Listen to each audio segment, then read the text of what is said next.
Welcome back to Tech Tune-Up. I'm your host, Paul Meeks.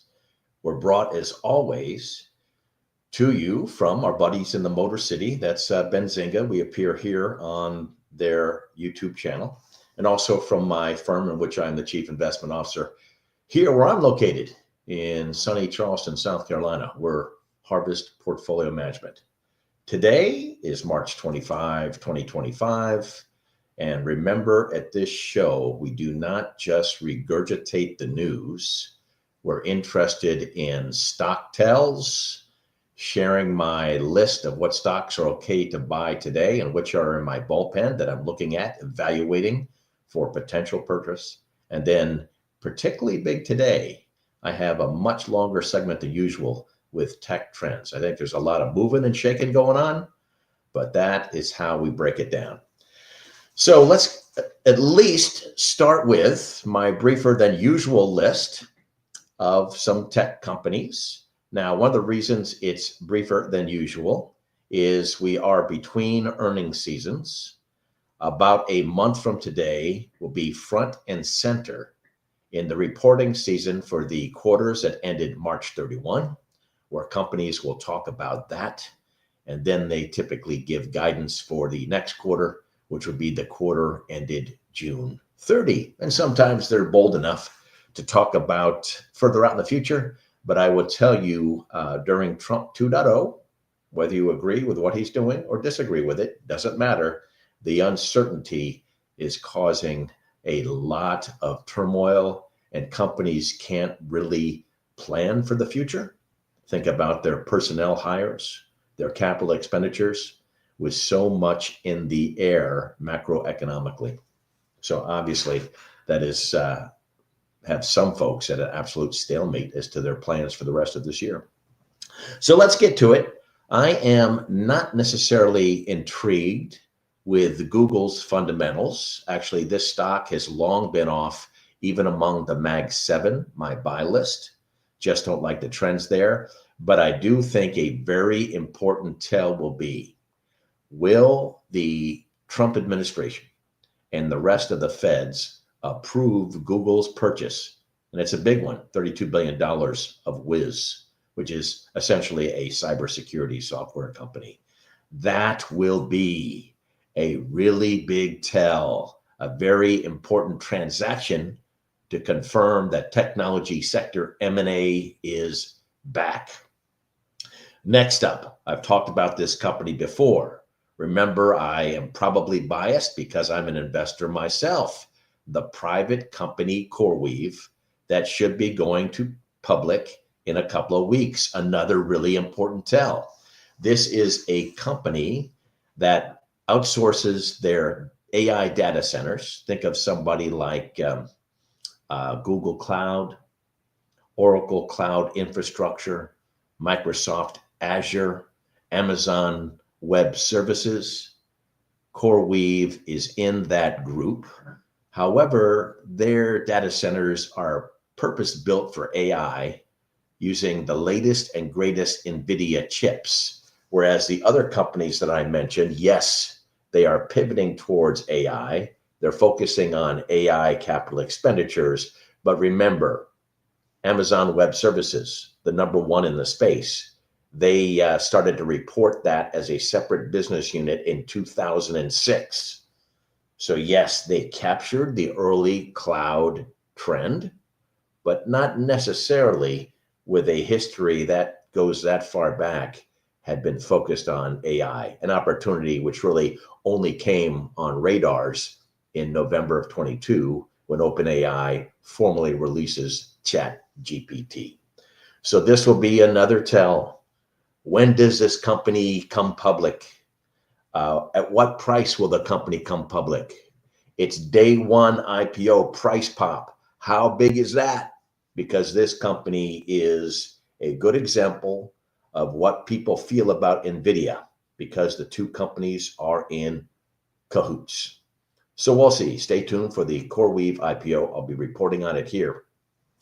I'm interested in Palantir. I've been away from Palantir for quite a while, and definitely the stock has been hammered with the rest of the companies that had been succeeding for a couple of years based on the momentum trade. And of course, that momentum trade has collapsed in the last month or so. But I will tell you this, even though I think Palantir is still egregiously valued, hey, you know what? It's always going to be. I do like the fundamental trends, particularly as I've said here on this broadcast before. I like the fact that they are diversifying away from the US spy agencies into corporate America, have a lot of traction there. Probably a bit of a risk is what happens to their contracts if the Department of Defense does start cutting expenses, including contracts and heads. We'll see. But I will tell you this. When we had the break, and I don't think it's over yet, mind you, in the momentum trade, this stock that probably was the most egregiously valued at the top didn't come down that much. And it's actually shown, technically speaking, when I look at the price charts, some stability here. It actually looks like it's busted through some previous resistance levels. And so fundamentally okay, with my opinion going from neutral to at least incrementally positive, and most impressed with the technical action in the chart.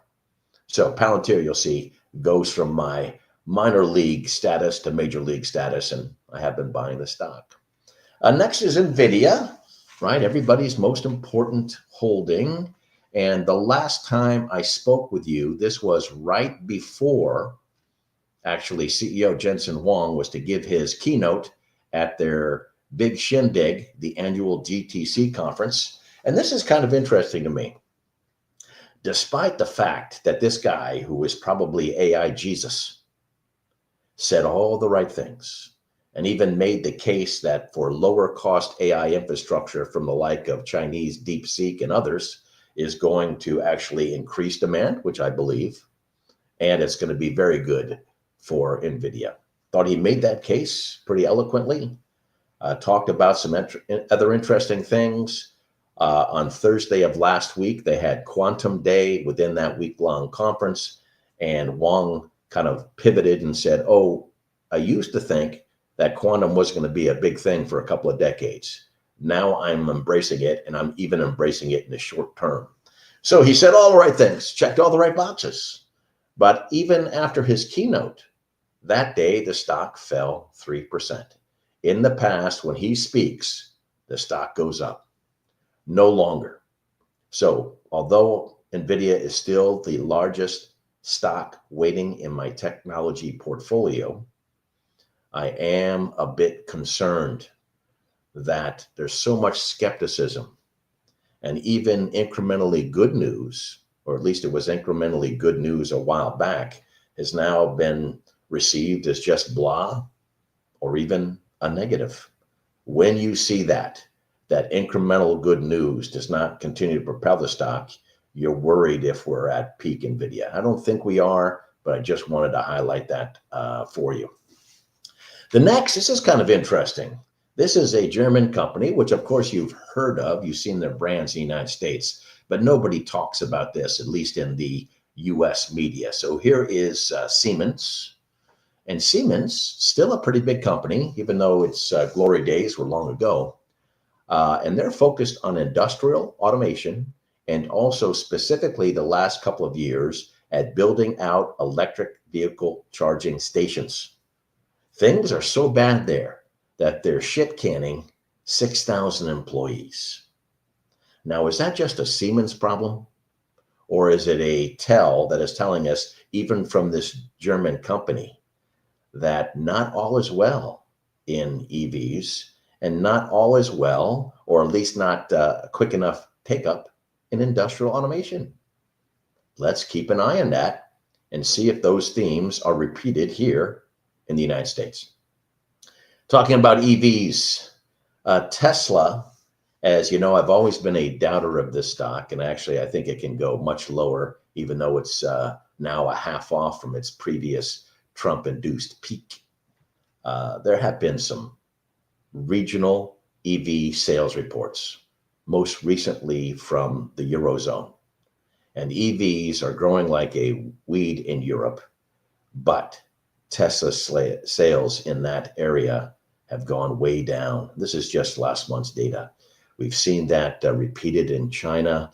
Man, the EV business over at Tesla is really deteriorating, and probably for a lot of reasons, including the impact of Elon Musk in politics.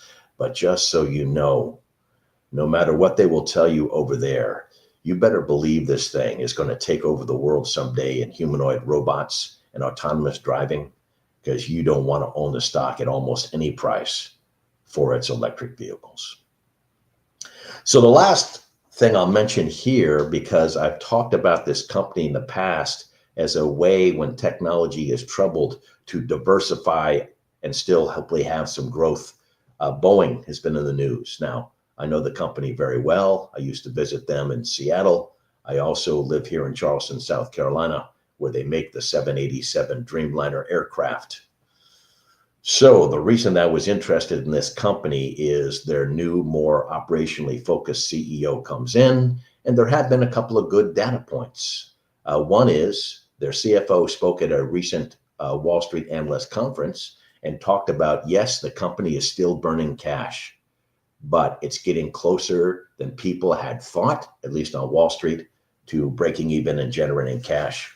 And then the other thing is they just did win a major league fighter jet contract with the U.S. Air Force. So there's some good things there. The only thing I worry about Boeing, and I'm still in the stock, but what's holding me back from adding to the position is this is America's biggest export.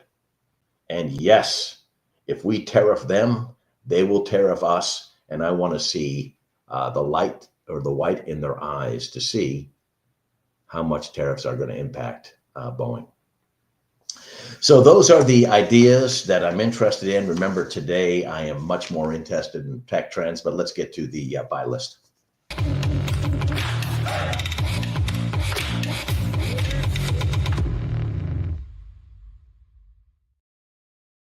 So speaking overall, I think that you should sit on the hands regardless of the temptation.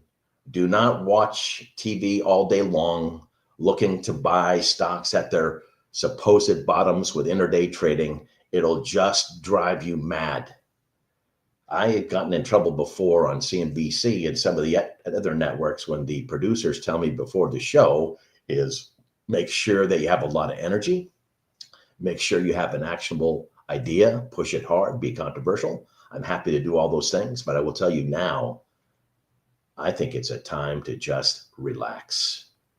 Just relax, because although it looks like we're catching a bit of a rebound from the breaking of the momentum trade, which had taken us really far for a pretty long time, the last few years, I'm still seeing some stocks that I like fundamentally struggling to pop through critical resistance levels on their price charts, technical analysis. And you need that to have my required combo of good fundamentals, improving fundamentals, and also a clean technical profile. I'm going to believe it when I see it, because I don't think that the momentum trade or the collapse of the momentum trade is over. So you know what? Grab your cash. You can earn 4 to 5% by just buying 3-month US Treasury bills. Do it. In the meantime, circle up your ideas and get ready to pounce. I just think it's premature to do that. So there's a couple of stocks here that are in my bullpen. They are highlighted here in yellow.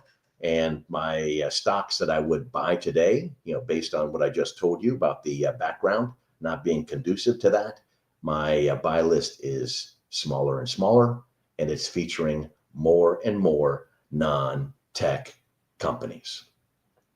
So the ones that I would buy today, let's focus on those. I am encouraged with Amazon, one of my few, if not the only ones in the Mag 7 I buy. I mentioned Palantir earlier. Netflix, I'm still on board. And then I've gone chicken shit and gotten out of tech and tried to buy some names in other areas. And these have been primarily pretty good non-tech picks. Citigroup, T-Mobile, which some people would say is at least somewhat a tech stock. Take-Two Interactive. Don't care about AI with Take-Two Interactive. I care all about the release this fall of Grand Theft Auto 6. Should be huge. The old Raytheon RTX, the best positioned company in defense spending. Also gold. Gold's a pretty good place to hide.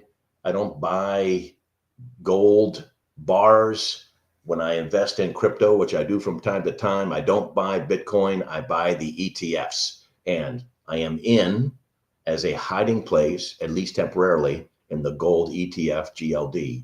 And then I have Duke Power, right? Nobody's going to accuse Duke Power of being too exciting, right?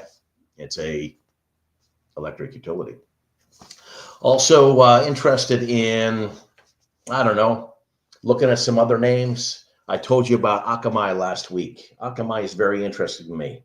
It does not have any momentum. It will not have any momentum. The stock is in a death spiral. But I've covered the company since the late 90s when it went public. It was one of the early internet-oriented companies to go public in that era. And their CEO, Tom Layton, already owns a ton of stock. And when things are very bad at the company, at least temporarily, he buys and size. And he recently did that for the long term. That is an awesome buy tell for Akamai. But I will tell you, it could go down more first. I actually think I wouldn't buy the stock until it maybe had a limit price of $78 or $79 per share. But when this particular CEO buys, I sit up and listen. So now let's talk about what I really want to get into today is some tech trends.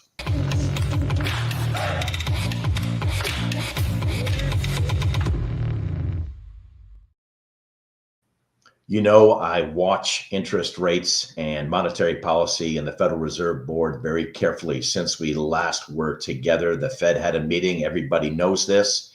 They did nothing with their benchmark interest rate, and they next meet in 6 weeks. And I bet they do nothing with the interest rate. And even if you get out to another Fed meeting after that, so we're now talking several months away, I still think it is a probably 50-50 shot that the Fed lowers rates. And this is problematic because aggressive growth assets like tech stocks really need a propellant of low and lowering interest rates. And we had that. The Fed started to lower rates in September, but now the tariffs have shaken things up. The Fed is trying to figure out, like I am too, if these tariffs are going to be inflationary, because if they are, the Fed will not be able to continue to lower rates. It's really, really important for the stocks in this sector. And so I always talk about it.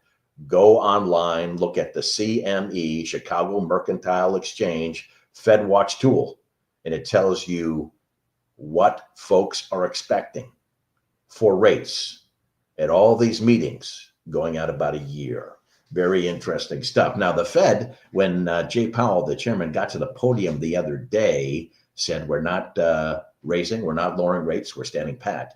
But we still have penciled in, which is no change from the previous 6 weeks, 2 interest rate cuts this year, 2025, 25 basis points or 0.25% each. So I'm actually surprised that they're still saying that. But I will tell you guys, as we got into the fall, the consensus view was we were to have 4 to 5 interest rate reductions this year. Now we're at 2, and I don't see those 2 for several months, for several meetings. Super important. And of course, what's freaking everybody out, including Jay Powell over at the Fed, is this on and off again tariffs. I've already told you that I just don't have a good vibe, and it's confirmed by poor technical profiles with my covered companies. But I don't know if I would do anything anyway until we get through the day April 2nd, and today is March 25th, when we're supposed to initiate reciprocal tariffs. Now, even yesterday, Trump said, yes, the tariffs are coming, but also said I might have some flexibility. Who knows, but April 2, and you don't have to wait long for it. So just, again, sit in your hands and do nothing until that smoke clears. And it's only a couple of days away. You're not going to have to wait too long.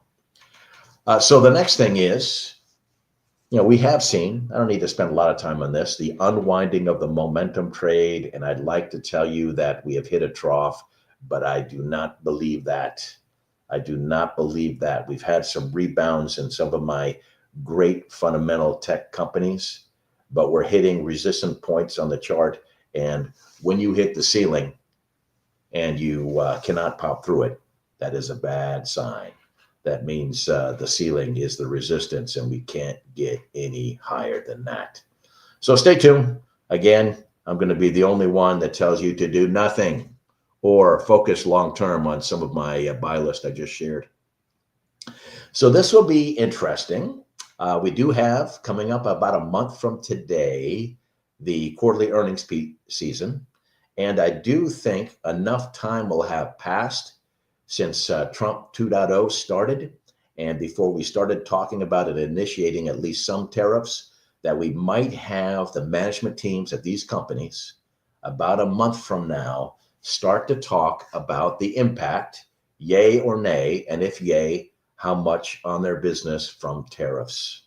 And then once we start to see that, what is the impact on these companies' P&L, profit and loss statements, then we can feel a little more comfortable about making our bets.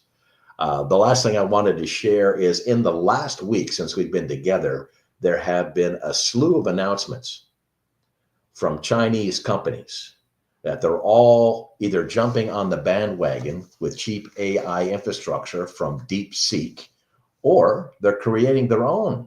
But the bottom line is, these less expensive large language models are a real thing. Sure, they're going to be a threat. Now, Nvidia at their conference last week said, okay, that's great. When you lower the cost of any technology, its demand is going to explode, and we're still going to sell a shitload of chips.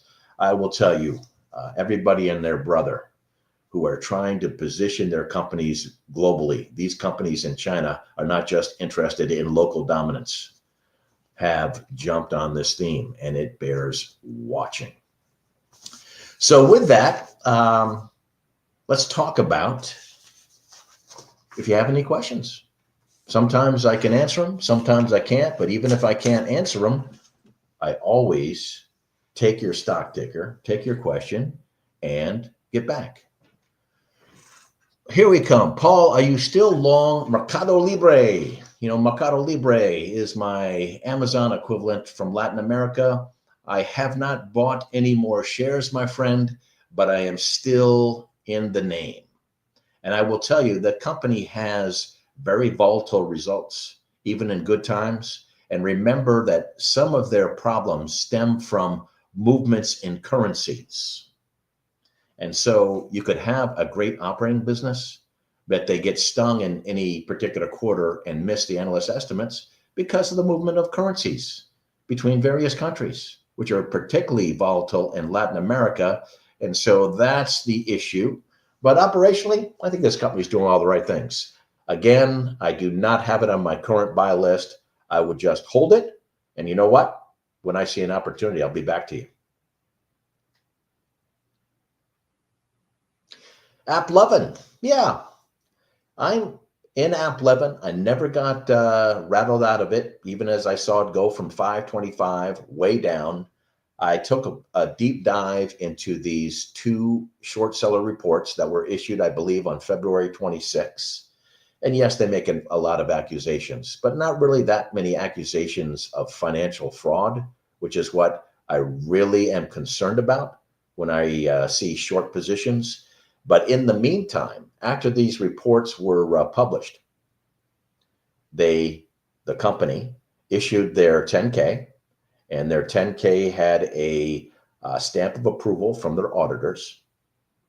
And the companies that App 11 was supposed to be ripping off, which is some of these app stores, I never heard anything to follow up from Meta or Google or Amazon or any of the others. And then, the last thing is the short sellers went to the Securities and Exchange Commission and also to the stock exchanges and said, hey, we've uncovered this. You got to follow up on it. And here we are. It's about a month later. I don't know what those organizations are going to be doing. But as of yet, we've seen no follow-up by the regulators, even though they have been presented with this evidence. Are they just still evaluating the evidence and maybe they will attack? But so far, there has been no follow-up on these accusations from the people that matter. And the people that matter are not you and me. It's the SEC. It's the stock exchange. It's their big app store partners. So anyway, I'm sticking with AppLovin. Fundamentals are pretty clean in my view. And yes, I will pounce. But right now, I'm waiting to see how it plays out technically. But fundamentally, I'm pretty constructive. Thank you. Any comments on NG and CL? Sorry, no. If you want me to follow up, let me know. Send me an email. Should energy carriers profit off upcoming tariffs? Which carriers do you like? You know, I had been a fan of Vistra and Constellation Energy Group for the obvious reason. It has nothing to do with tariffs. It is all about unveiling nuclear power or natural gas power to fuel all these voracious demand for energy for these AI data centers. Most of the time, the energy carriers are domestic, or at least domestic focused. And so I would say out of all the things to worry about, tariffs would be, I don't want to say the least, because what happens if there is continued tariff certainty, the tide will sink all boats because the market hates uncertainty. But I think in the particular area that you're referencing, it's not one of my issues.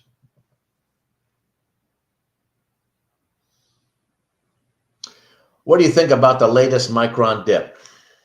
You know, Micron, I kicked them off the island a while ago. One of the reasons I did that was nothing too specific to Micron, but I wanted to lessen my reliance on this AI infrastructure trade. So I sold Micron, I sold Marvell, and I just kept, you know, the ones I liked more, like Nvidia and Broadcom. So we'll see. You know, Micron reported their results a couple of days ago since we met last, and their report was pretty clean, and their guidance for what I focus on for high bandwidth memory, pretty clean, better than expected. But the problem is they're still being overwhelmed by a slowdown in their legacy business, which is essentially selling memory chips to smartphones and PCs. We haven't seen the pickup there. There was supposed to be a pickup with AI features on your phone and on your PC, so you would buy more. Hadn't happened yet. So I think the fundamentals there are okay. The thesis is playing out as far as transitioning to an AI infrastructure company as I thought it would, maybe a little bit slower than I originally thought. What I would do is, the stock is so volatile, I would just hold it. And I would not buy any more. And I'm going off the top of my head here. I remember looking at the chart, unless we touched and found support at $85 a share. All right, guys, that's all the time we have for today. I appreciate your questions. Again, if you didn't ask one or I wasn't able to answer it concretely, I'm very easily found through my buddies at Harvest Portfolio Management, and through my LinkedIn profile, and also through my friends in Detroit at Benzinga. So I will see you next time. Look forward to it. We have a very exciting quarterly earnings season coming up, and I will get you prepared for that. It'll be full force in about 3 weeks' time. But remember, my takeaway message is here: you don't have to do anything. Don't have to be anxious. Don't have to do anything. Focus on your team that you have on the field, right? Maybe refine that list, overweight some stocks, underweight others, or eliminate them quickly, and get ready to be prepared to play the bounce, because the bounce will come. It's just not yet. All right, guys, we'll see you next week.